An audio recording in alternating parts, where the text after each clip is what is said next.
Morning, everyone. Obviously, as you can see, I'm not in the church building today. Joe and I have been house sitting for a couple of days and celebrating even. Our anniversary is coming up this week. So we are in beautiful Lake Elsinore, California, a bit of a garden paradise.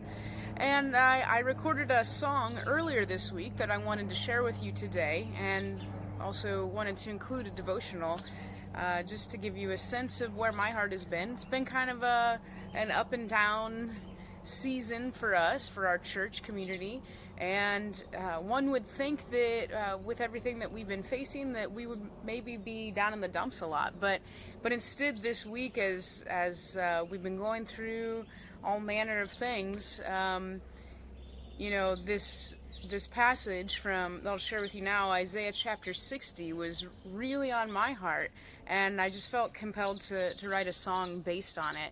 And it's not a song of doom and gloom. Instead, it's a song of joy.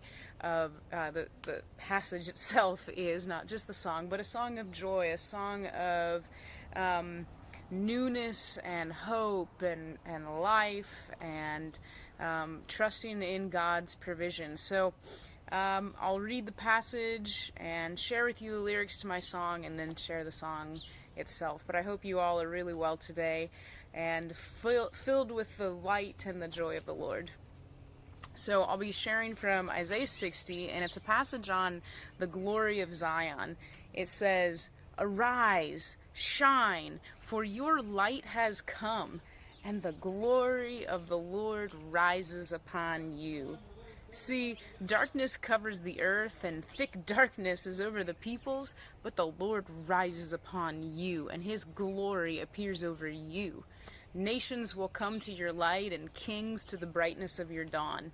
Lift up your eyes and look about you. All assemble and come to you. Your sons come from afar, and your daughters are carried on the hip. Then you will look and be radiant. Your heart will throb and swell with joy. The wealth on the seas will be brought to you. To you the riches of the nations will come. Herds of camels will cover your land, young camels of Midian and Ephah, and all from Sheba will come bearing gold and incense and proclaiming the praise of the Lord. Al Kedar's flocks will be gathered to you. The rams of Nebaioth will serve you. They will be accepted as offerings on my altar, and I will adorn my glorious temple. Who are these that fly along like clouds, like doves to their nests? Surely the islands look to me. In the lead are the ships of Tarshish, bringing your children from afar with their silver and their gold, to the honor of the Lord your God, the Holy One of Israel, for he has endowed you with splendor. Foreigners will rebuild your walls, and their kings will serve you. Though in anger I struck you, in favor I will show you compassion. Your gates will always stand open. They will never be shut day or night, so that people may bring you the wealth of the nations, their kings led in triumphal procession. For the nation or kingdom that will not serve you will perish. It will be utterly ruined. The glory of Lebanon will come to you, the juniper, the fir, and the cypress together. Although you've been forsaken and hated, with no one traveling through, I will make you the everlasting pride and the joy of all generations. You will drink the milk of nations and be nursed at royal breasts. Then you will know that I, the Lord, am your Savior, your Redeemer, the Mighty One of Jacob. Instead of bronze, I will bring you gold and silver in place of iron. Instead of wood, I will bring you bronze and iron in place of stones. I will make peace your governor, and well-being your ruler. No longer will violence be heard in your land, nor ruin or destruction within your borders, but you will call your walls salvation and your gates praise. The sun will no more be your light by day, nor will the brightness of the moon shine on you, for the Lord will be your everlasting light, and your God will be your glory. Your sun will never set again, and your moon will wane no more. The Lord will be your everlasting light, and your days of sorrow will end. Then all your people will be righteous, and they will possess the land forever. They are the shoot that I have planted, the work of my hands, for the display of my splendor. The least of you will become 1,000, the smallest a mighty nation. I am the Lord, and in its time I will do this swiftly. There is so much here, and it is so full of hope. And again, it's in the book of Isaiah, right, where the prophet are dealing with the realities of exile and destruction and the people being carried off. But in the middle of all of that destruction comes this passage that basically says, yeah, my anger kindled for a while to sweep over you and chasten you, but that process is over, and now I have refined you, and I am, he's speaking, God here, Isaiah here, is speaking of Zion, the city, but really speaking of Zion, the city, kind of in place as a symbol of the people of God, the Israelites. And they had been, their cities had been burned, their walls torn down, they'd been carried off. And now the image of the return, and not just like a little ragtag band, but the image here is that of everything that's been stolen being returned, including their sons and their daughters, the people being returned back. You almost get the image of those weeping parents who have mourned the loss of their children, and then the joy that comes when those children have been restored to them. Moreover, the imagery here paints Zion as now not just a city, but like a centerpiece of the world. And maybe in many ways it had been envisioned like that before, but here it's just the light streaming out, salvation and praise streaming out from Zion, not because of anything the people had done, but because of what God had done in them. And I love all of the images of like, well, it used to be stones, but now it's going to be iron. Instead of iron, it's going to be silver. Instead of silver, just all the way up to gold. And not only is it a restoration of wealth, and I say wealth like this because I don't think it's just about like material goods, but it's symbolic of the newness, of the more that God wanted to do with his people. Who is bringing this to the Israelites? It's the foreigners. It's in many cases their enemies. So those that had abused them, that had embattled them, are now returning blessings on them. And I think that this is an apropos lesson for us in many ways.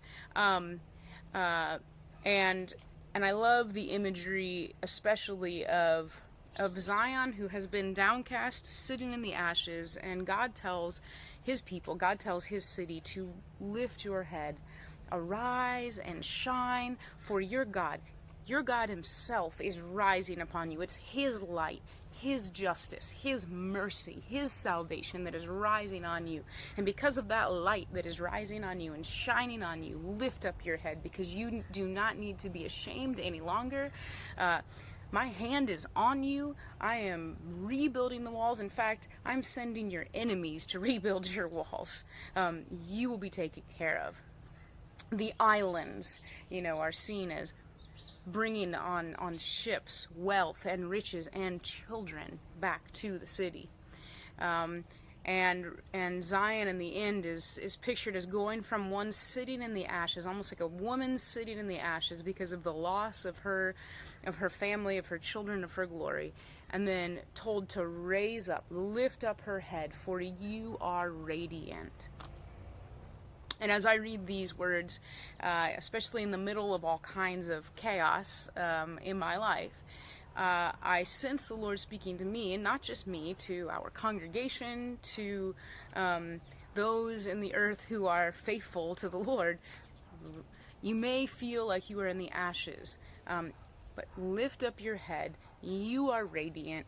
The light of the Lord is shining on you. The light of the Lord that brings healing and justice and peace and newness is rising upon you. Peace will be your governor. And the glory of the Lord will rest on you.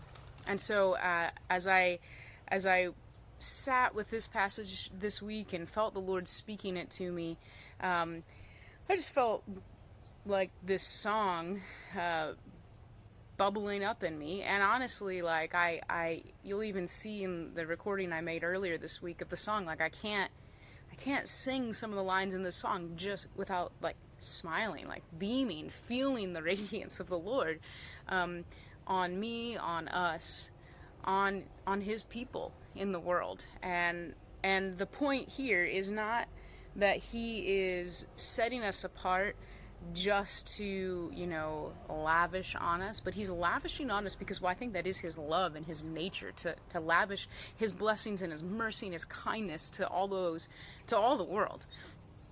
But it says that we have been planted, the Israelites, but I think in many ways in the New Testament this passage gets used in a variety of ways to speak of the new thing God has done through all of his people.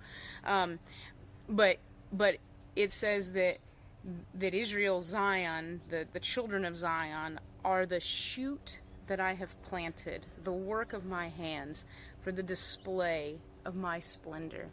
And so, as I am here in a garden, there are many little tiny shoots. Many of them, this tree here did not grow up in a day. It was small for a time, and it was planted with all kinds of hope and newness and life and potential inside of it. That is us. And this is kingdom imagery. Even Jesus speaks of the mustard seed that grows up into the largest tree in the garden, shade for all the birds, leaves of healing, as it says in the book of Revelation. We have not received this blessing to hold on to it ourselves. God's light and his life has been lavishly shed on us. His peace and his kindness govern us for the purpose that we would be a planting, that the small work of God, the small works done in us, planted in our lives, in our communities, in the lives of us that band together and serve the great God of the universe, that work is meant to take root, to grow, to spread for the display of the splendor of the Lord, for the blessing of the nations. So this week, as you go about your life, rest in these words. Like, if you've gone through stuff, don't let your head be drooped in sadness, your face stained with tears. Don't just sit in the ashes. Arise and shine. Look up, because the glory of the Lord is surrounding you, and you and all of God's people are radiant with the splendor of the Lord as a display for others to come and taste and see the goodness of our Lord, the life that is there for them, and the healing that God desires to do for the nations of the world. And so in that spirit, the song that I wrote, there's this one chorus that just goes through the whole song. Oh, arise and shine, for your light has surely come, and the glory of the Lord rises warmly on you. Here where I am right now, it's kind of a Mediterranean desert kind of climate, and yesterday it was in the upper 90s, but overnight it was in the mid 50s. And so that moment this morning, I was up at sunrise actually, and you could just feel the warmth of the sun rising, and bringing us closer to that 40-degree jump that we're going to see today. But arise and shine, because the glory of the Lord rises warmly on you to nurture you, to give you life. In the first verse, there is darkness on the earth. It's thick, it's overwhelming. We cannot deny the darkness around us, but the Lord's glory rises, shining down upon his people. He's cutting through the darkness in our world, in our lives, and he's doing that work with us. This little light of mine, I'm gonna let it shine, right? I mean, it's the Sermon on the Mount, but it's also profound how God takes even just the smallest light in us and lights up the darkness and dispels the darkness for the purposes of life. And then when the nations come to your light, to the brightness of your dawn, So this is spoken again to Zion. Lift up your eyes, look around you. Sons and daughters, they stream to you. All that was stolen from you is being returned to you. Lift up your eyes, look around, friends, and look for the blessings that the Lord is bringing into your life, the healing that He's bringing. Don't miss it. I love that line at the end of Isaiah 60, where it says that in its time, when the time is right, basically, God will do it swiftly. We do go through periods where we're just like surrounded by the darkness, and it is maybe just our light that is shining, but God is saying, keep your eyes open, because swiftly I'm going to come. I'm going to change things that have been undone and have been broken in your life. So keep your eyes open this week. Surely islands look to you, bringing back your sons once stolen. The nations bring you riches for the healing of your land. For the Lord, He comes to save you, to give you His peace. As a tender shoot, He plants you to display His awesome splendor. And then the bridge that mostly ends the song. Lift your eyes, dear Zion, you are radiant. Let your heart throb in you now and swell with joy. I think at times when we go through tough stuff, it can be hard to let our hearts have joy, to let the hope in. Sometimes it's easier to sit in the darkness and just give into it. But I think the Lord is speaking to us in many different ways right now to say, look, like it may look like darkness. It may look like COVID is going to be, this ever-present reality for the rest of our lives. It may look like everything is in turmoil. Lift your eyes, dear Zion. You are radiant. Let your heart throb in you now and swell with joy, because the promises of the Lord to heal, to nurture, to care for you in the midst of it all, and to bring you through these things that we as a global population are experiencing right now. This will not last forever. But I do pray that as we come to the as we walk through this time, that we will not forget the lessons we have learned during this time. I think that the earth has cried and groaned, has been groaning because of the actions of us humans that have been called and designed to be caretakers of the world and the communities in which we live. And I think in many ways we've abdicated our responsibilities. The Lord, I think, is using this time, a time of our own making, of our own mistakes, to say to us, yes, maybe my anger has lasted for a moment, but there is newness coming. Arise and shine and step forward with newness, without forgetting what I have taught you and what I have done in you, but step forward into the next thing. And that's my prayer for myself, and my hope for you, for all of us. And I just pray that the Lord's blessings and His joy would be over you this entire week and this day in particular. And be well, friends. Much love. Bye-bye. Oh, arise and shine, for your light has surely come, and the glory of the Lord rises warmly over you.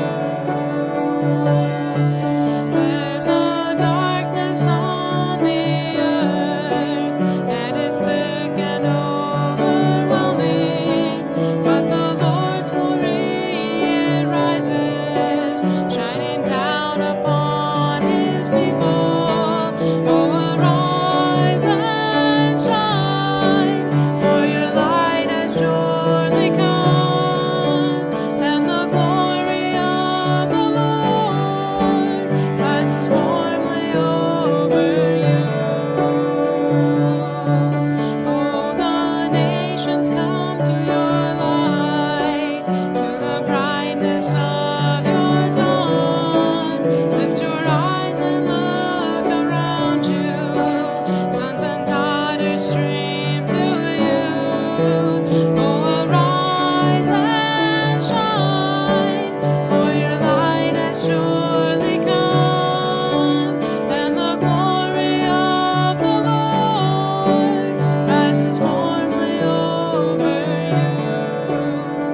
as a